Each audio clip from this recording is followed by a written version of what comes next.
Good evening, ladies and gentlemen, and welcome to the Wednesday, September 29th edition of StudentLoanJustice.org. My name is Alan Collins. We are Student Loan Justice.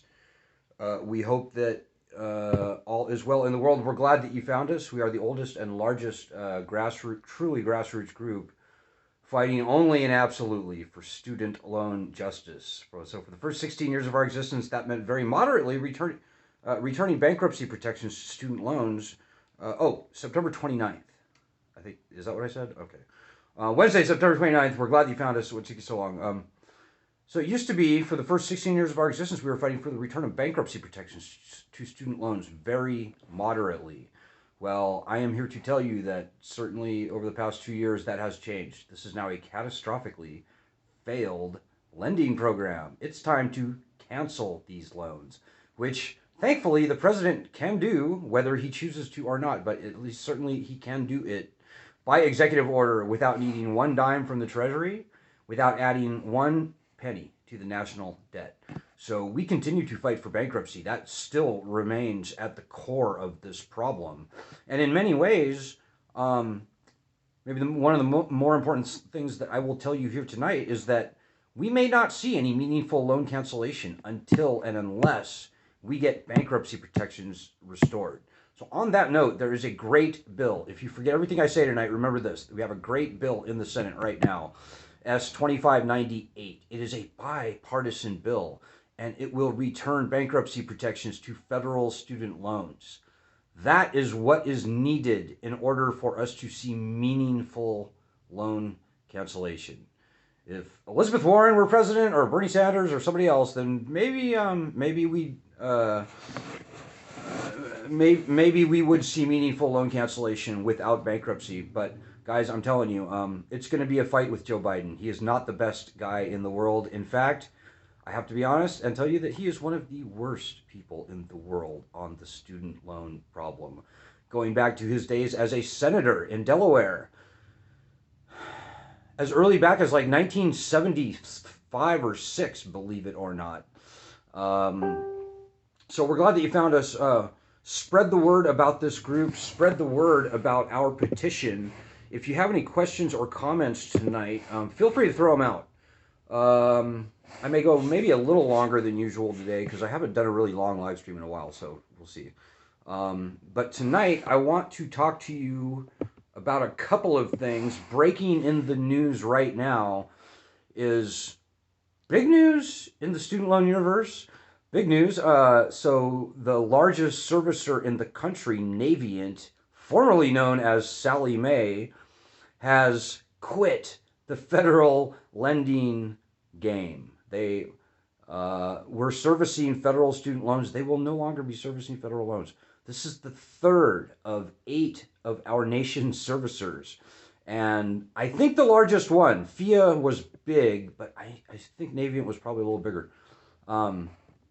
To, like a rat on a sinking ship, abandon the federal student loan program. So the most significant thing about this whole thing, and did I say if you have any questions or comments, throw them out. I'm happy to respond to them if I can see them, and I think I can see them at this point. Why this is important is because it's just important, guys. It's a big deal when a Sallie Mae pulls out of the federal loan program. That is, in many ways, sort of the kiss of death. It is very compelling evidence that, as we have been saying since before the pandemic, this is now a catastrophically failed lending program. You know, before the pandemic, half of everyone was not paying on their loans. 80% were never going to be able to repay their loans. So 50 weren't paying, 30 were paying, but their loan balances were going up.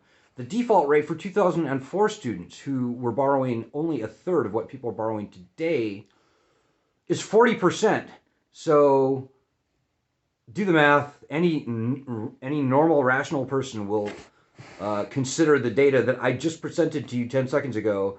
And I mean, look at the subprime home mortgage crisis, right? The default rate for subprime home mortgage loans was 20%, 1 in 5.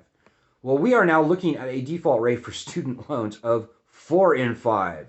So this lending system is done. It's finished. It's toast. There's no saving it. And there should be no saving it. This is a unconstitutional, viciously predatory lending scam. And in my humble opinion, paying any of your hard-earned money into this thing it hurts you directly, but more than that, it feeds the beast. So just before the pandemic, as I said, 50% of everybody were not paying before the pandemic. Here now, during the pandemic, almost no one is paying on their student loans.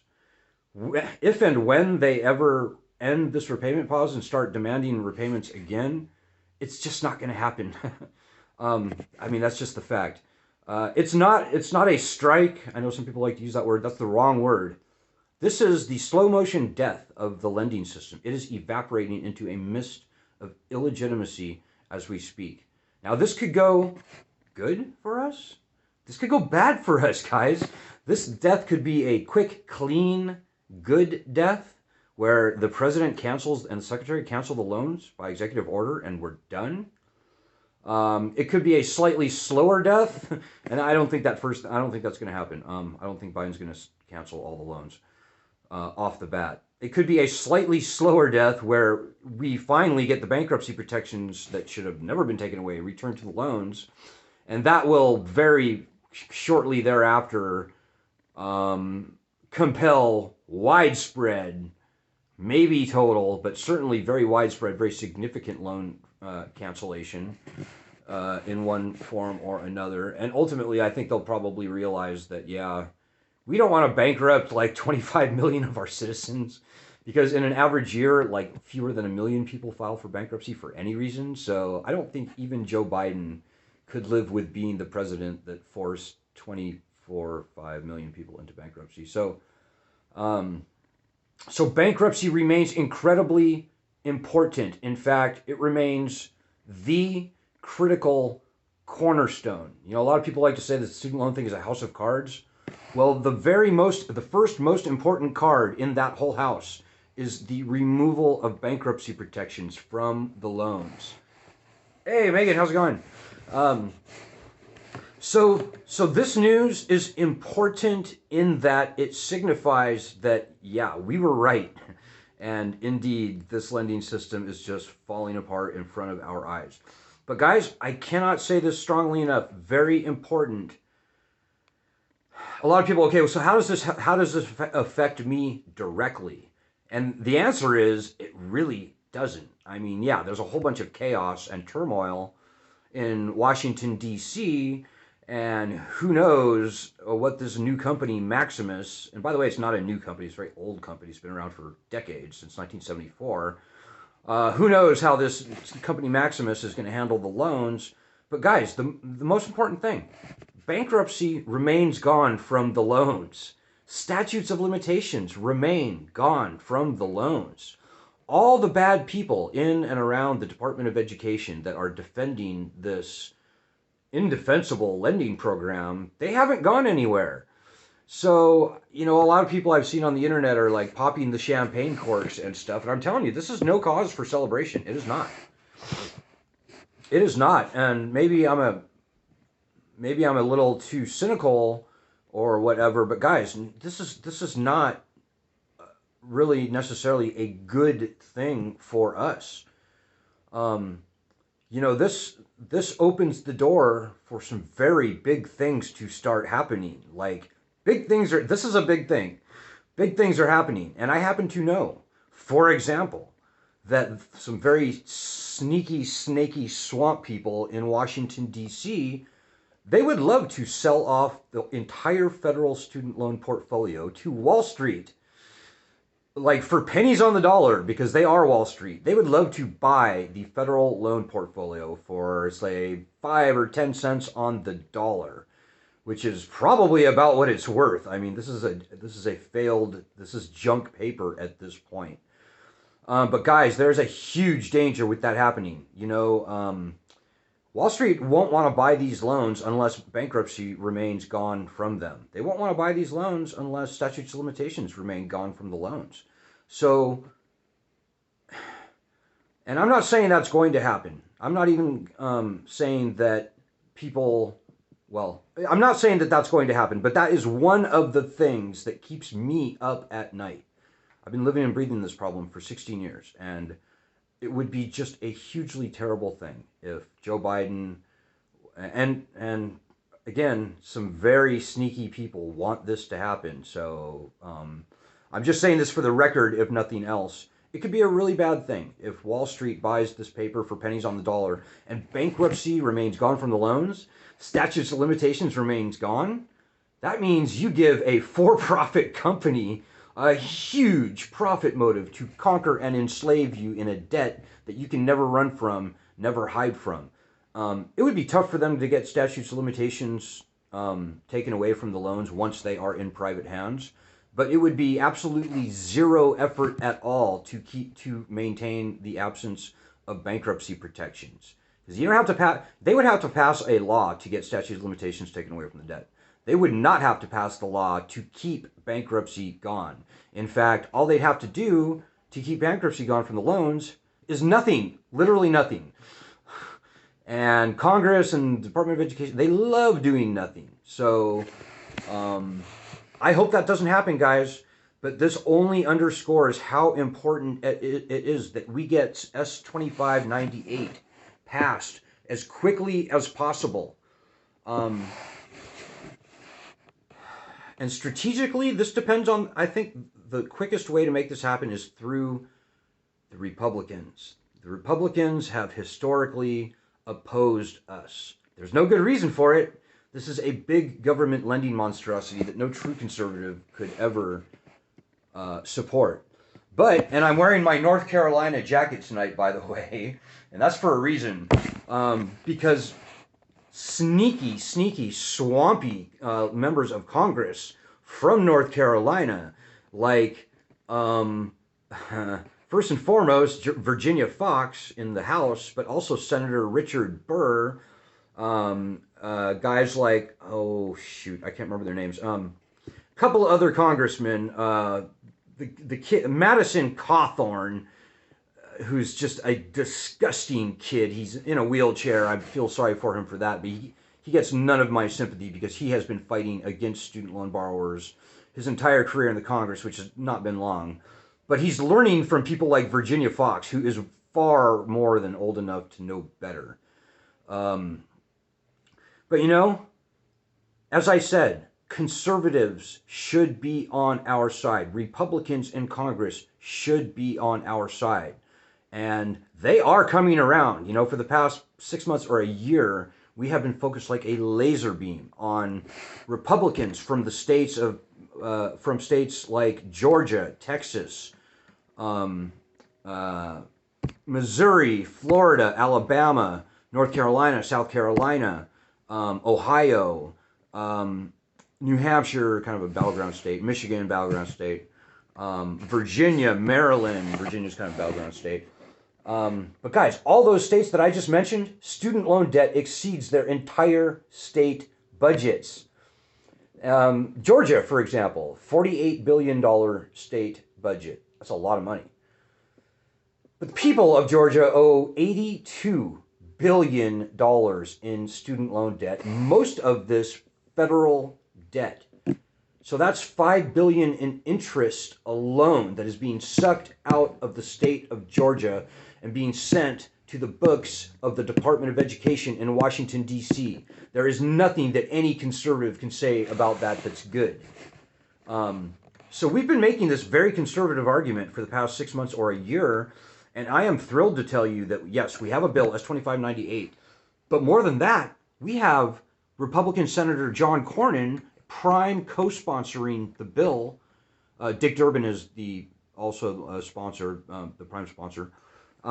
We also have very conservative, I would say Tea Party, but he's more kind of a MAGA guy, Josh Hawley from the state of Missouri, co-sponsoring the bill. So I think finally, Republicans are starting to take a fresh look at this problem. And so I know a lot of, and by the way, we are a fiercely nonpartisan group. Our members span the spectrum from as blue as you can be to as red as you can possibly think of. And we love that. That's our great strength. You will never hear me or hopefully anyone on the group saying, Republicans are terrible or Democrats are terrible, because we won't. We will say Republicans are terrible because of X, Y, and Z that has to do with student loans. But we draw a very strong, clear line in the sand around that. But having said that, yes, we are a nonpartisan group. No matter what your political stripes, you are very welcome here. We're glad that you're here. Our political diversity is our greatest strength in many ways. And I am stunned to tell you that we have now more Republicans on our bill than Democrats. And historically, I have to be honest and acknowledge that Republicans have been against us, like in a pretty partisan way, have been resisting the push for the return of bankruptcy protections. Like Virginia Fox is just the perfect example, but it's been kind of a partisan thing. And it shouldn't be that way, because these people have to answer to their voters. Like Virginia Fox, stay tuned, guys. I can't say anything right now, but we're going to be breaking something in the media, hopefully very soon, that is going to stick it in the eyeballs of Virginia Fox and Richard Burr and others. I can't wait. I can't wait to tell you. I hope it happens. I shouldn't say anything, but anyways.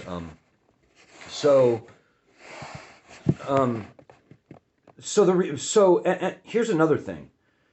If we could get even 2 or 3 Republican governors to stand up, people like Brian Kemp in Georgia, like Ron DeSantis in Florida, like Greg Abbott in Texas,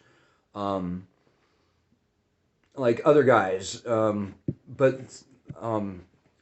would say like Kristi Neem in South Dakota, Chris Sununu in New Hampshire. I'm trying to think of the name of the governor of Missouri. Was that Roy Blunt or something? Anyways,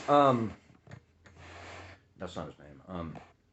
Anyway, that's going to be bothering me. If you happen to know who the governor of Missouri is, throw it out there just for my own edification. If we can get even 2 or 3 governors to stand up and say, Mr. President, enough. I will not let my great state of Georgia, my great state of Florida, my great state of Texas be conquered and enslaved by this federal debt. Mr. President, cancel these loans. All of a sudden, Joe Biden's like, oh, wow, wait, you're a Republican and you're telling me this? Okay. The whole game changes, guys. That's all I'm saying. If 2 or 3 Republican governors were to stand up and say that to POTUS, that would be the beginning of our freedom. That would be the domino that needs to fall. That would change everything. We may not even have to get bankruptcy back at that point in order to see these loans get gone. That is the sort of huge change that any one of us, I could, you could, any one single person here could be the one person who makes the perfect phone call, who sends the perfect email, who does the perfect whatever, clever, creative thing that gets that first Republican governor to say that. And they should. As I said, it's not just Georgia. $82 billion debt, $48 billion state budget. That is something that should make the eyes of any governor pop out of their skulls. But look at Texas, $141 billion in student loan debt versus a state budget of like 15 or 20 billion. Florida, $120 billion in student loan debt. State budget, $80 billion. That is just crazy. There's enough student loan debt in Georgia to buy every farm in the state twice and still have $15 billion left over. So guys, it's not like we're trying to achieve something that is just pie in the sky. It's never going to happen. You know, it's not like we're battling windmills here with toothbrushes or something. This is very realistic. I've already had talks with a number of Republican governors' offices, and they are not saying no. They're saying keep us informed about this important issue. Because here's another thing, guys. Most of the governor's offices out there, Democrats, Republicans included, they literally do not know how much student loan debt is in their state. They don't know. They literally don't know. It's a federal thing. They're not federal. They're state. They know the state budget. That they know very well. They do not know federal student loan debt. It's just not in their universe. And so too for state legislators, media, state media that covers the state legislature and the governor. None of those people know how bad student loans have become. So this thing with Navient, let me just encapsulate and summarize, and I think I'll end it with that. It's a big deal in that it signifies that, yes, indeed, we are right. Yes, indeed, this lending system is finished. It's toast. There's no saving it. Like rats fleeing, abandoning a sinking ship, and it will probably not end there. It's not just FIA and Granite State and now Navient who have abandoned the program. There probably will be some other servicers that exit the program, because it probably will not end here with that. That's all I'm saying. But bankruptcy remains gone. Statute of limitations remain gone. The risk of something really big and really bad happening, like the sale of the portfolio off to Wall Street, that becomes more likely now. So it becomes even more important that we, us as a group, fight and get, at a minimum, our bankruptcy rights back as soon as possible. Whether you know it or not, we're the largest group of student loan borrowers in the country that I'm aware of. We are the tip of the spear. Nobody was talking about student loan cancellation almost, certainly not by executive order, before our petition in March of last year. Now it's at the top of the news. It's like the very first thing that anybody talks about in the media. It's like it was a presidential campaign issue, etc. None of the candidates in the presidential campaign last year were even mentioning the word bankruptcy and student loans in the same sentence, until we went to Iowa, and with some help from a few of our reporter friends at Reuters and other places, Elizabeth Warren finally brought bankruptcy into her presidential campaign in a very strong way. So that stuff does not happen in a vacuum, guys. That's thanks to our efforts in this group right here. We are the tip of the spear. In many ways, we are the whole freaking spear. There's not a whole lot of citizens groups out there that are fighting this battle that we're fighting. So what you do matters. We have changed this conversation hugely, certainly in the past 2 years, but even in the past 16 years. But the one thing we've learned through all of this, 16 years of efforts, toil, trouble, struggle, pain, anguish, and so forth, is that we only get places when a significant percentage of our members are out there doing the work necessary. And it's not even hard work, guys. Every day we have daily actions that we put up on our group. We post on the website at our daily update thing. We put out to our petition signers. Daily actions. Look down on this group, and you will see Thursday action, Monday action, Wednesday action, Saturday action. You will see actions all up and down this group. Do those actions. And don't think it doesn't matter, because I'm telling you, it fucking does matter. Pardon my French. It absolutely matters. Your actions could be the difference between us literally failing and succeeding. You might have a good connection with a Republican governor somewhere, and you're like, should I call him? I don't know. No, I'd be embarrassed and ashamed. I'm just going to let somebody else pull my weight for me. Well, that is how we're going to lose. Don't do that. Now is the critical time. The sausage is being made in Washington, D.C. right now. So what you do, believe it or not, matters. In the immoral and, yes, scripted words of John Connor, Sarah Connor's son, in a very famous movie trilogy, or more actually, you have no idea how important you are. And that's very true. As I said, you could be the one person that gets that one governor to stand up and say, Mr. President, cancel these loans. That could be you. And you'll be a hero, whether you get recognized for it or not. We here on this group will absolutely recognize you. I will take the shirt off my back. I will have a trophy made for you. And I will do everything to let anybody who cares know that you were the person that did that, that got that one governor to help us. But truly, so take this seriously because the stakes are very high. We're fighting for 45 million people in the country. We have 1 million on our petition, which is not bad, but we should have 10 or 20 or 30 million people in our little club. That's how bad this problem has become. So spread the word, guys. Do those daily actions. And maybe the last thing I will say here tonight is, at the moment, if you can donate, please do it. We survive and thrive on very little funding. Look around. Yeah, it's usually a struggle, as it is this month, for us to even make our basic meet our basic expenses for the month. So with that, as we are nearing the end of the month, I would implore you all to make a donation. If you can't, go to the website studentloanjustice.org. We can survive and thrive on very little funding, folks, but we can't do it on nothing. We just can't. Your personal gifts makes the difference between us fighting and winning this battle and getting kicked to the curb and being put out of action. So please do that. Okay, I will leave it there at that, guys. This is a very exciting time for us. The stakes just got higher with this recent news about Navient. Take it seriously. If ever you were going to stand up and fight for anything for once in your life, and to those of you who are fighting, you know I salute you. I applaud and salute you. But to those of you who haven't, if ever you were going to turn over a new leaf and fight for something, if not for yourself, for tens or even hundreds of millions of people to follow in our footsteps, and definitely tens of millions of people who, whether they know it or not, we are fighting for. Do it. Turn over that leaf. Fight. We need you. This is a very good fight. The founders are on our side, and history will prove us correct, whatever nonsense gets thrown in our face here today. All of our battles are very easily won, but you got to show up and you got to fight. So good luck.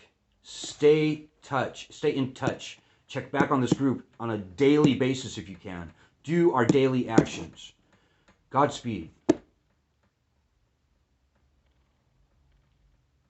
God bless everybody.